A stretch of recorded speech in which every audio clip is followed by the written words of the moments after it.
নমস্কার বন্ধুরা, এই মুহূর্তে রয়েছে রাজ্যের সমস্ত কৃষকদের জন্য বিরাট বড় সুখবর। আপনি যদি একজন কৃষক হয়ে থাকেন এবং পশ্চিমবঙ্গ সরকারের কৃষক বন্ধু প্রকল্পে নাম নথিভুক্ত করে রাখেন, তাহলে এই মুহূর্তে রয়েছে আপনার জন্যই দুর্দান্ত সুসংবাদ। এই 2025 সালে কৃষক বন্ধু প্রকল্পের দ্বিতীয় কিস্তি অর্থাৎ রবি মরশুম টাকা কবে থেকে দেওয়া শুরু হবে সেই বিষয়ে কিন্তু সঠিক আপডেট জানানো হয়েছে আজকের এই গুরুত্বপূর্ণ ভিডিওটির মাধ্যমে। তাই বন্ধুরা, ভিডিওটি সম্পূর্ণ দেখার জন্য অনুরোধ রইল। যে সমস্ত কৃষক ভাইয়েরা এখনও পর্যন্ত চ্যানেলটিকে সাবস্ক্রাইব করেননি, অবশ্যই মনে করে চ্যানেলটিকে সাবস্ক্রাইব করে নেবেন, কারণ আমার এই চ্যানেলের মাধ্যমে প্রতিনিয়ত কৃষকদের জন্য বিভিন্ন সরকারি প্রকল্প এবং কৃষি বিষয়ক তথ্য সবার আগে সঠিক সময়ে সঠিক আপডেট জানানো হয়ে থাকে। তাহলে বন্ধুরা, এবার দেখে নেওয়া যাক কী বলা হয়েছে আজকের এই প্রতিবেদনে। রাজ্যের কৃষকদের এখন একটাই অপেক্ষা, কৃষক বন্ধু প্রকল্পের দ্বিতীয় কিস্তি টাকা কবে থেকে দেওয়া শুরু হবে। এই সময় মাঠে মাঠে চলছে রবি মরশুমের চাষ। কেউ সর্ষে লাগিয়েছে, কেউ মুসুরি ডাল, কেউ আবার নানা ধরনের শাকসবজি চাষ করেছে। জমিতে নিয়মিত সেচ, সার ও পরিচর্যার প্রয়োজন রয়েছে, আর সেই কারণেই এই মুহূর্তে কৃষকদের হাতে টাকার দরকার সবচেয়ে বেশি।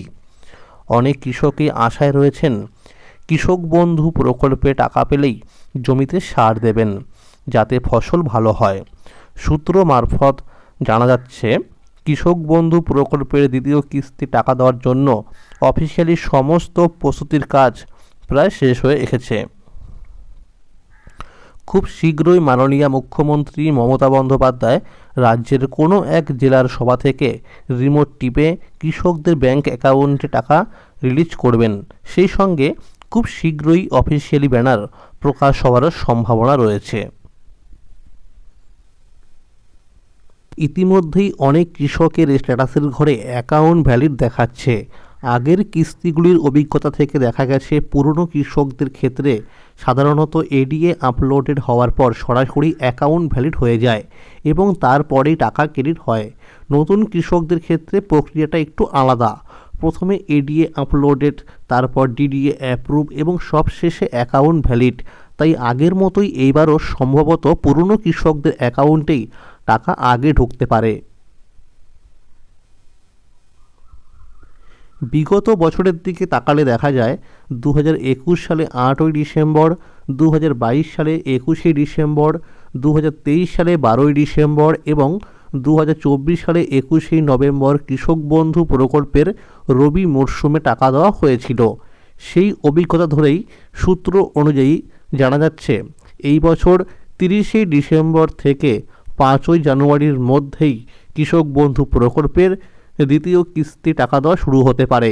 তবে 30শে ডিসেম্বর টাকা দেওয়ার একটা প্রবল সম্ভাবনা রয়েছে। কৃষি দপ্তরের কয়েকজন আধিকারিকদের কাছ থেকে জানা গেছে, এইবার টাকা দিতে একটু দেরি হওয়ার মূল কারণ হলো অনেক কৃষকের কৃষক বন্ধু প্রকল্পের সঙ্গে আধার লিঙ্ক করা নেই। যাদের স্ট্যাটাসে আধার নম্বর দেখা যাচ্ছে না, তাদের কৃষি অফিসে গিয়ে আধার লিঙ্ক করাতে হচ্ছে। এখনও বহু কৃষকের আধার লিঙ্কিংয়ের কাজ বাকি রয়েছে, সেই কাজ শেষ করতে সময় লাগছে। তো বন্ধুরা, আপনারা কিন্তু অবশ্যই কৃষক বন্ধু প্রকল্পের যে অফিসিয়াল ওয়েবসাইট রয়েছে সেখানে গিয়ে কিন্তু স্ট্যাটাস চেক করে দেখে নিন যে সেখানে আধার নম্বর, কেবিআইডি নম্বর, ভোটার কার্ডের নম্বর এই সমস্ত ঠিকঠাক রয়েছে কি না এবং ট্রানজ্যাকশন স্ট্যাটাসের ঘরে অ্যাকাউন্ট ভ্যালিড রয়েছে কি না।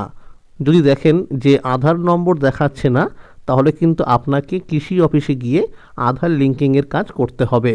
মনে রাখবেন, যদি আধার লিঙ্ক না করেন তাহলে কিন্তু টাকাও আপনি পাবেন না। এছাড়াও যেসব কৃষক সম্প্রতি নতুন জমি কিনেছেন এবং জমির পরিমাণ বৃদ্ধির ফর্ম কৃষি অফিসে জমা দিয়েছেন, যদি তাদের স্ট্যাটাসে সেই নতুন জমির তথ্য আপডেট হয়ে থাকে, তাহলে অতিরিক্ত জমির জন্য বাড়তি টাকাও একই সঙ্গে দেওয়া হবে। সব কৃষকদের অনুরোধ করা হয়েছে, নিজেদের ব্যাংক অ্যাকাউন্টে কেওয়াইসি আপডেট রয়েছে কি না একবার ভালো করে যাচাই করে নিতে। যদি কেওয়াইসি আপডেট না থাকে তাহলে দ্রুত সেটি সম্পূর্ণ করা খুবই জরুরি।